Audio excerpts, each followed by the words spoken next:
आपण अत्यंत महत्त्वपूर्ण अपडेट पाहतो. हा व्हिडिओ आपण शेवटपर्यंत पाहावा. निवृत्त शिक्षकांच्या प्रलंबित उपदानांसाठी 1035.98 कोटीचा निधी वितरित, शासनाचा महत्त्वाचा निर्णय. आपण समोर शासन निर्णयसुद्धा पाहणार आहोत. हा व्हिडिओ आपण शेवटपर्यंत पाहावा. 6 मार्च 2026. नमस्कार मित्रांनो, चॅनलमध्ये आपले सहर्ष स्वागत आहे. तत्पूर्वी आपण नवीन असाल चॅनलला आता सबस्क्राईब करा, समोरील बेल आयकॉनला क्लिक करा. निश्चितच नवनवीन अपडेट अखिल तांबूसर क्लासेस चॅनलमार्फत सतत आपल्याला पाहायला मिळतील. पाहूया सविस्तर. राज्यातील जिल्हा परिषदेच्या प्राथमिक शाळांमधून मार्च 2025 पूर्वी सेवानिवृत्त झालेल्या शिक्षक कर्मचाऱ्यांचे प्रलंबित उपदान, ग्रॅज्युटी व वंश राशीकरण कम्युनिटेशन देण्यासाठी महाराष्ट्र शासनाने मोठा निर्णय घेतला आहे.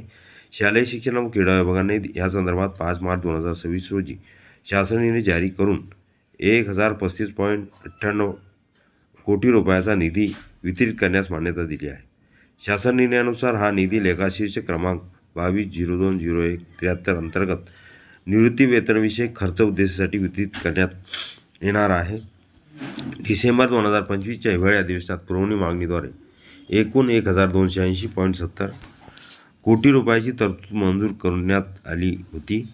त्यापैकी वित्त विभागाने पहिल्या टप्प्यात 1035.98 कोटी अर्थसंकल्प वितरण प्रणालीवर वितरित करण्यास मंजुरी दिली आहे. 6359 कर्मचाऱ्यांना होणार लाभ.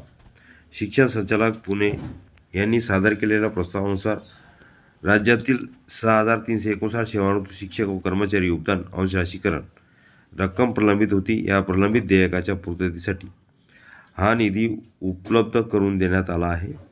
निधी वापराबाबत शासनाच्या अटी.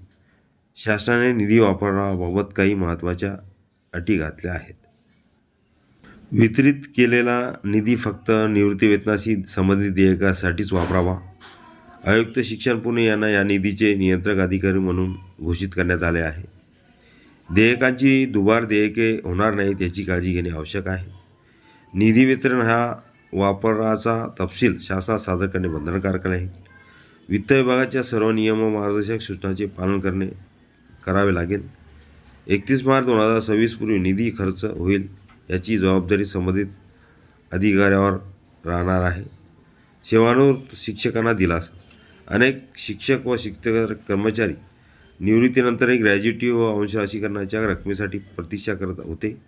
शासनाच्या या निर्णयामुळे हजारो निवृत्त कर्मचाऱ्यांना मोठा आर्थिक दिलासा मिळणार असल्याचे सांगितले जात आहे. हा शासन निर्णय महाराष्ट्र शासनाच्या अधिकृत संकेतस्थळावर www.maharashtra.gov या संकेतस्थळावर उपलब्ध करण्यात आला असून तो डिजिटल स्वाक्षरीने जारी करण्यात आला आहे. शासन निर्णय पाहण्या अगोदर हा व्हिडिओ उपयोगी वाटला तर लाईक, शेअर आणि अखिल तांबूसर क्लासेस चॅनलला लगेच सबस्क्राईब करा. हजारो शिक्षकांना थकीत वेतनाचे मिळणार वेतन. निवृत्ती शिक्षकांना मिळणार थकीत वेतन, ग्रॅज्युटी. हा पूर्ण शासन निर्णय अखिल तांबूसर क्लासेसच्या डिस्क्रिप्शन बॉक्समध्ये लिंक आहे, तिथून डाउनलोड करू शकता.